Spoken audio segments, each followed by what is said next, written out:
জনাব তারেক রহমান সাহেব আপনার মাথার উপর রেখেছেন বিসমিল্লাহ, দুয়ারে দুয়ারে লেখা সর্বশক্তিমান আল্লাহ। অথচ বাজারে মাঝে মাঝে ন্যারেটিভ চালানোর চেষ্টা হচ্ছে জান্নাতের সোল এজেন্ট নাকি একটা ওজন মাপার পাল্লা। মাননীয় স্পিকার, এই 2026-27 অর্থ বছরের যে বাজেটটা উপস্থাপন করা হলো, 90 থেকে 95% প্রস্তাবনায় নজিরবিহীনভাবে সর্বসম্মতিক্রমে এই ডান বাম দুপাশ থেকে সর্বসম্মতিক্রমে সরকার দল এবং বিরোধী দলের পক্ষ থেকে টেবিল চাপড়ে সেটাকে স্বাগত জানানো হয়েছে। মাননীয় স্পিকার, এর বেশি ধন্যবাদ এক কথায় আর কি দিব মাননীয় স্পিকার।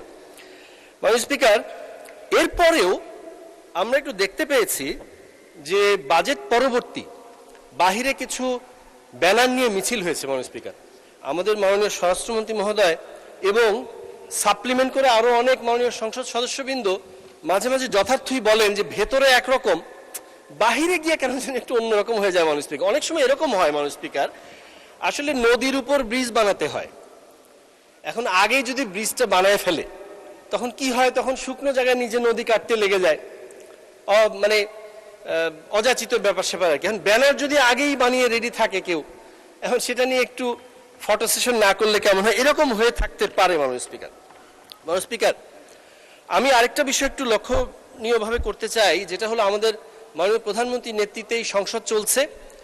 আমরা একটা জবাবদিহিতামূলক সরকার, জবাবদিহিতামূলক সংসদ এবং জবাবদিহিতামূলক নিজের দলের ভিতরে যে পরিবেশটা এখন দেখতে পাচ্ছি, তারই ফলশ্রুতিতে একটি আত্মসমালোচনা না করলেই নয়। মাননীয় স্পিকার, দেখুন মাননীয় স্পিকার, নীল নদের পানি যেরকম নীল না, তেমনি ভাবে দাড়ি টুপি থাকলেই যে নারী স্বাধীনতা এবং হিজাব নিকাবের প্রতি সম্মান থাকবে, বিষয়টা আসলে এরকম না। মাননীয় স্পিকার, এরকম বিষয়গুলো আসলে আমরা অবশ্যই এটা অ্যাড্রেস করতে চাই যে আমাদের সবার ব্যক্তি স্বাধীনতার বিষয়ে আমাদের সম্মান এবং শ্রদ্ধার ব্যাপারে অত্যন্ত সোচ্চার হওয়া উচিত। মাননীয় স্পিকার, এটা আমরা দুঃখের সাথেই বলছি। মাননীয় স্পিকার, ফ্যাক্ট এবং ন্যারেটিভের ব্যাপারে কথা বলেছিলাম, অল্প সময় ছিল, বুঝিয়ে বলতে পারি। আজকে দেখলাম প্রাসঙ্গিকই বিষয়টা উঠে আসলো। আপনার মাথার উপরে বিসমিল্লাহির রহমানির রহিম, দুয়ারে দুয়ারে সর্বশক্তিমান আল্লাহ। আমরা এমনও দেখেছি, আমরা ইসলামের পতাকা হাতে নিয়ে দেখা গেছে হিকমা অবলম্বন করতে গিয়ে বৈশ্বিক পরিস্থিতিতে রাজনৈতিক অবস্থা বিবেচনায় অনেক সময় ইসলামের পতাকা হাতে নিয়েও শরিয়া আইনের ব্যাপারে প্রশ্ন আসলে অনেক সময় এড়িয়ে যেতে দেখেছি। মাননীয় স্পিকার, কিন্তু ফ্যাক্ট হলো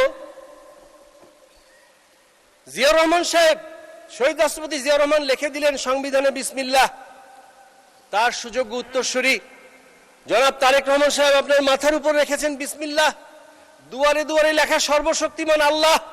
এটা হলো ফ্যাক্ট।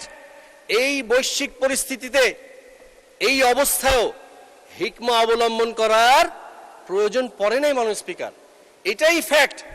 মাথার উপর বিসমিল্লাহ, দুয়ারে দুয়ারে সর্বশক্তিমান আল্লাহ, অথচ বাজারে মাঝে মাঝে ন্যারেটিভ চালানোর চেষ্টা হচ্ছে জান্নাতের সোল এজেন্ট নাকি একটা ওজন মাপার পাল্লা। মাননীয় স্পিকার।